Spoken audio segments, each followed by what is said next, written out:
Next guest. His name is Naka.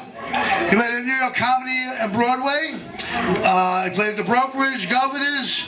Let's give it up for Naka. He's coming up on stage. When you hear this guy. Woo! Hey, how's everybody doing? Yeah. Drink up. We gotta be loud for this one. Alright, so this is my first time performing here, so if it's anything like my first time having sex, there's a good chance I'm gonna cry or get you pregnant. Right, so I got asked a lot, I actually got asked tonight about where I'm from. I got asked that a lot. And I'm actually a mix. My father is from Sri Lanka. Any Sri Lankans here tonight? No, little hope, because they're super diverse. And my mother is from Guyana. The only thing they have in common is that nobody knows where they are on a map.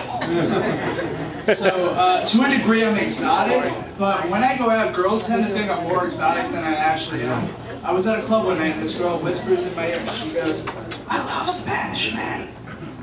And I was like, "Tu maracas bueno. Feliz Navidad, feliz cumpleaños, bonita." And she looked at me with this like sad and confused face, or as I like to call it, drunk. But my Spanish was so convincing that the next morning she turned to me and went, "Hey, can you go mow my lawn now?" I was like, "Didn't I just do that?" So in the real world, I'm a director at a test prep company. I help prepare students for the SAT, which is the worst test that you could fail in high school. It would be a pregnancy test. Right? And students come up to me all the time and they ask me, "Hey Naka, how can I do well on the SAT?" And I tell them, you can study hard, get a good night's sleep before the SAT, or you can sit next to the Asian kid. So the one thing that I can imagine is I left it at my apartment. So at the end of the day, I went to her, in my smoothest voice, I go, "Hey girl, I got you this small thing, it's back in my apartment." And she just stared at me. So it's a good thing I didn't start describing it like, it blossoms, it reacts to light, if you get it wet, it grows. Even pleasing women is tremendously difficult. You have to pull this, flick that, twist this. It's like a game of bop it. Right? You gotta, and it's just like the game of bop. You gotta bop it, twist it, pull it. And if you get the order wrong, and then you gotta start over. And after some time you don't want to play anymore, it just turns into whack-a-mole. So I have this irrational fear of short girls. I'm just going to share a story with you about when I realized I was afraid. When I was in college, I studied biology because I'm brown, and I studied medicine because I'm brown. And I was in this lab, and I was working with this girl, and she was about like high, what I call vertically challenged. And we started to do this lab one day, and I started to prepare the material, and then she disappeared. I was like, where the hell did she go? I look around and she's staring at the corner. She's in the corner of the room just staring at it like it's the most interesting thing in the world.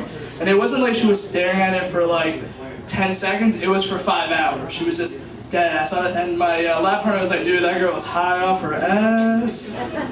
So when I was just staring at there, and then 10 minutes into it, it looked like she realized that she had arms. She started petting herself. She's like, "What the hell is this?"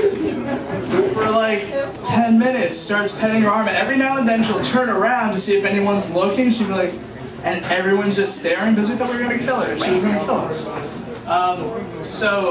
Near the end of the lab, I'm finishing up. I go to my professor. I was like, "Professor, she hasn't done anything. Like, do you see the shit that's going down?" He's like, "Yeah, it's hilarious, right?" I was like, "That's not the response I was looking for." And I was just really afraid that she was going to realize that she had like a second arm and it would blow her mind. So what happened was, I'm working at the lab table, and what happens, I'm preparing the material, I'm about to finish, and this girl gets in between me and the table. And I didn't even see where she came from, so I'm this far away, and she goes, "You!" And my first reaction wasn't like this, my first reaction was like, crap, I almost knocked her out that day. So, she goes to me, she's like, give me the data. I was like, no, you haven't done anything. She goes, give me the data with just her finger. I was like, what the hell is she gonna do? It's like, do it or else. I was like, or else what? It's like, I'll bedazzle you. For those who don't know what a bedazzle is, it's a sequencer. And I'm doing this all at eye level. You have to realize how short she is. She's like at my belly button. So I was like, you're gonna give me a nice little design there. The next day she brought in the bedazzle gun, and I was just like afraid to just be around her, like she's gonna bedazzle a giant penis on my back when I'm not looking.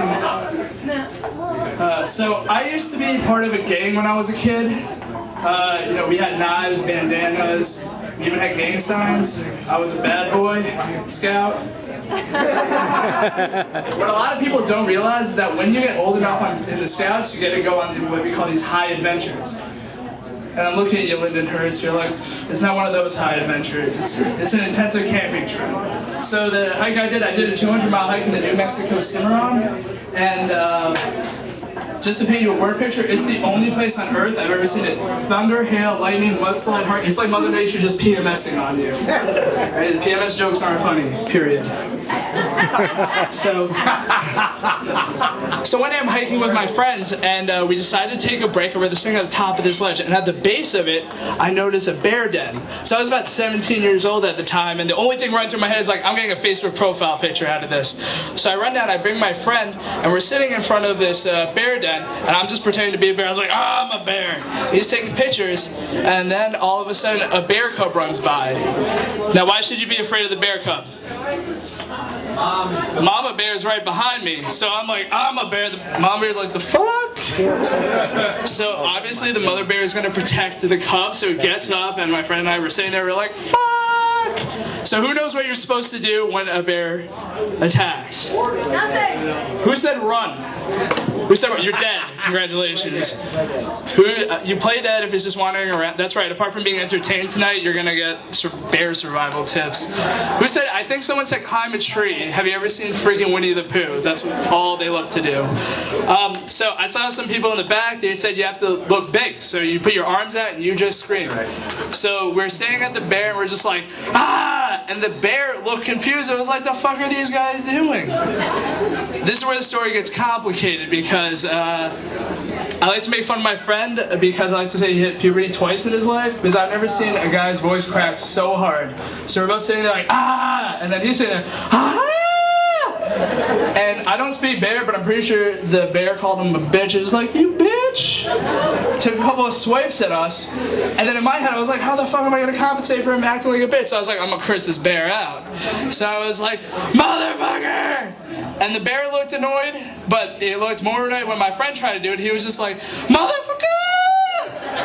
And needless to say, the bear was agitated, took a few swipes.